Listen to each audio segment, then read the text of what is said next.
Alright, the countdown to Halloween 45 continues. In my last few videos, I gave you the best and worst moments of Halloween 1. In this video, I'll be going over my best moments from Halloween 2. But before we do that, please go ahead and hit the subscribe button and also hit the bell. That way you know every time I post a new video.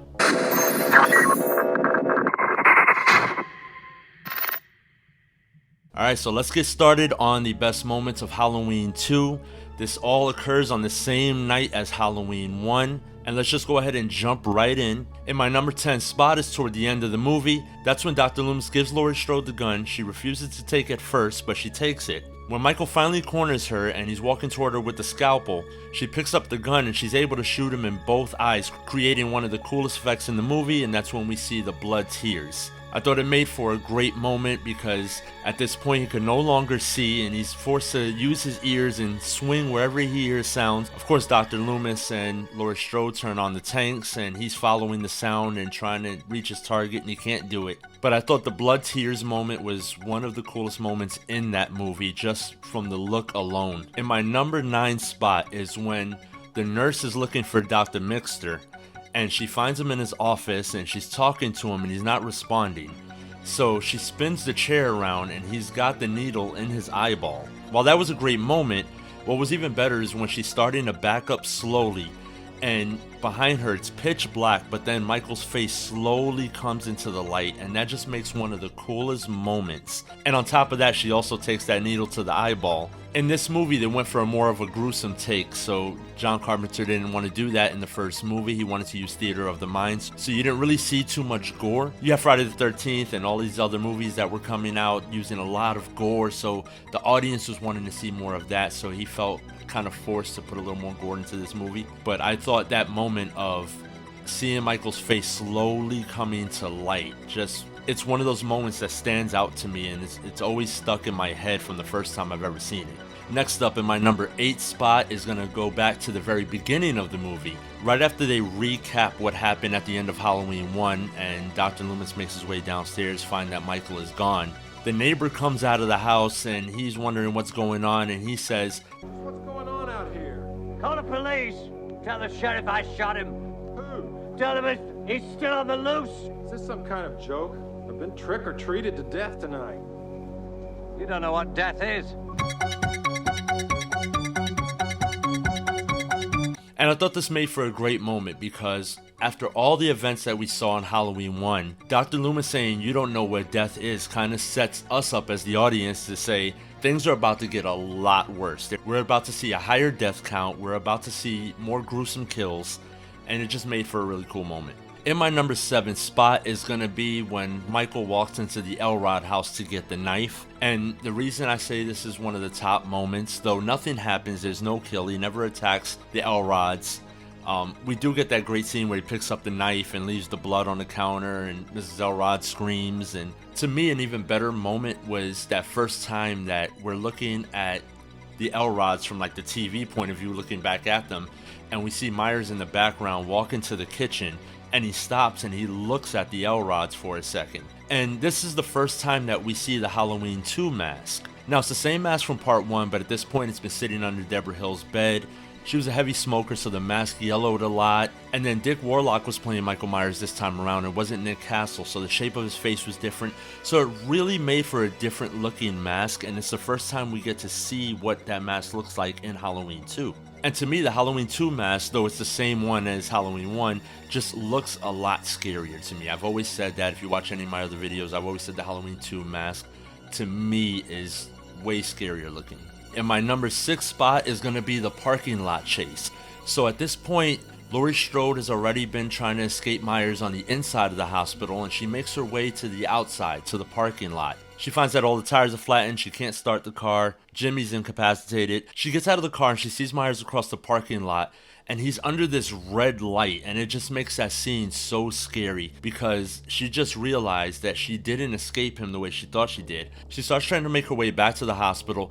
Dr. Loomis and the sheriff and Marion Chambers are already inside. She saw them go inside, but she couldn't scream. So just when the door shuts, she's finally able to get the scream out, but it's too late. So she's able to get up, make her way to the door, and she starts banging on the door to let her in, and Myers is getting closer and closer to her. I think this is where it comes down to that Dean Cundey cinematography, because it really felt and looked a lot like the chase scene in Halloween 1. Right after Laurie discovered her friends and she's going house to house trying to get help, and then she's banging on the door for Tommy to open up.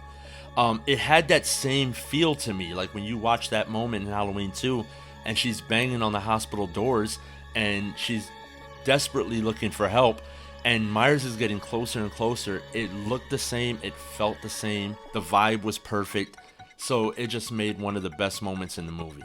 Alright, number 5 on my list is going to be the Ben Tramer kill, and this is when Dr. Loomis and Sheriff Brackett are driving, and Sheriff Brackett is trying to reason with Dr. Loomis and explain that he may have just missed those 6 shots, and there's no way that any man could have taken 6 shots. Well, just shortly after that, Dr. Loomis looks and he sees the Myers mask, well, what looks like the Myers mask, and it's a trick-or-treater, and you can tell he's holding the trick-or-treat bag, and it's not Myers, the walk's not the same, the hair's not the same, right?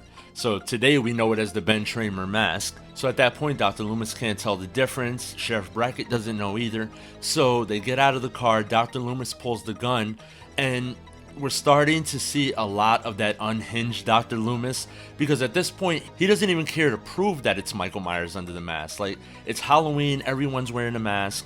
Dr. Loomis can't know for sure, Brackett can't know for sure that this is Myers, but at this point, Dr. Loomis doesn't even care anymore. He's willing to take that chance and shoot at this kid.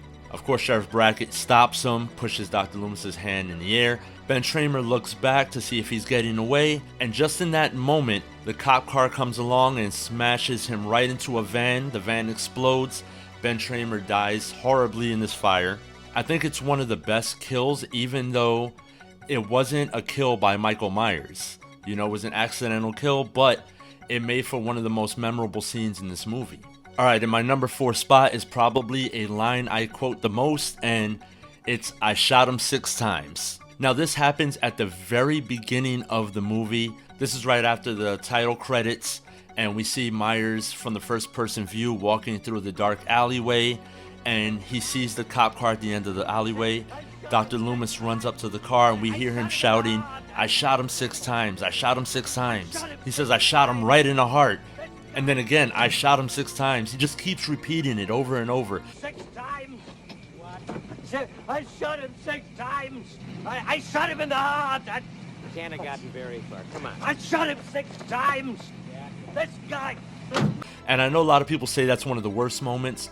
For me, even though it's kind of funny now and it's one that I always quote all the time, but it set the tone. Like, it let you know at that moment Myers is definitely not human, at least in the way they wrote it into part 2. Of course, John Carpenter's intention was never to make Michael superhuman, but at this point, you know, he's been shot 6 times, or 7 times if you count how they recapped it in the opening of part 2.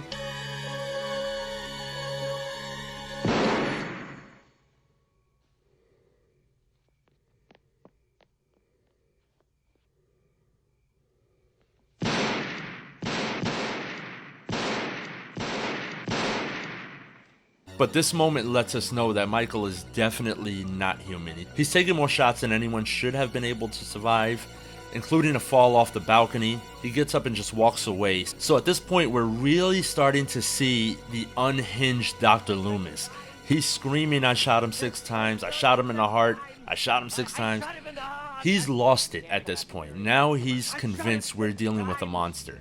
So it's just one of the very best moments in this movie to me, even though there's no kill, there's no, not a whole lot going on other than just that line, but it sets a certain kind of tone and atmosphere for the rest of the movie moving forward. Moving on to my number 3 moment, it's going to be one that I've always remembered since I was a kid. The first time I seen this movie, it was a scene that scared the hell out of me, and that's right after the parking lot chase scene that I mentioned earlier. So they hear Laurie Strode banging on the door, they come and let her into the hospital, they lock the door behind them, they back up, Loomis aims his gun, and Myers comes along right to the front door and bursts right through it as if it weren't even there. Like, it just meant nothing to him to be able to walk through that door. And it was a scene that kind of haunted me as a kid, and to this day, when I think of Halloween 2, I always think of that scene first, You know, it showed the superhuman strength of him to walk through the door without a care, without even noticing that it existed. Just easily walk through it.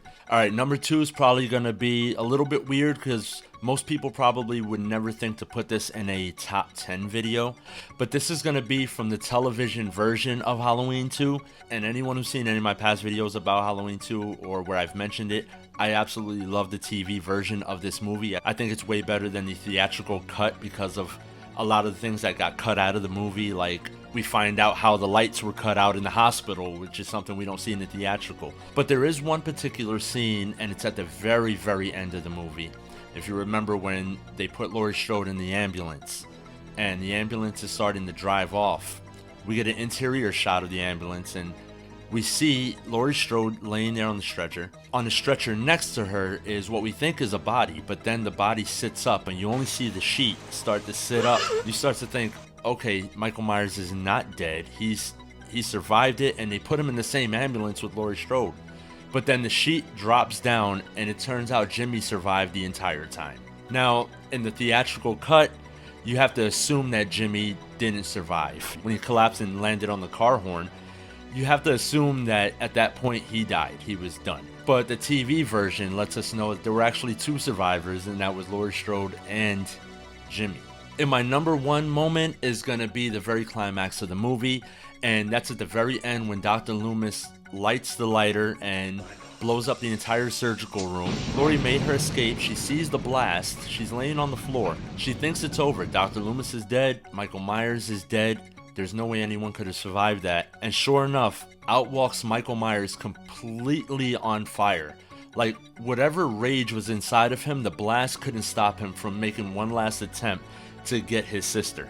And it's just one of the craziest moments in this franchise, because how the hell is he doing it? How is he able to just walk out on fire like that? And it's just one of the craziest moments in the franchise. So that's my top 10 for Halloween 2. Let me know what you guys think in the comments. What are moments you agree with, disagree with? I want to know it all. Also, don't forget to subscribe and hit the notification bell.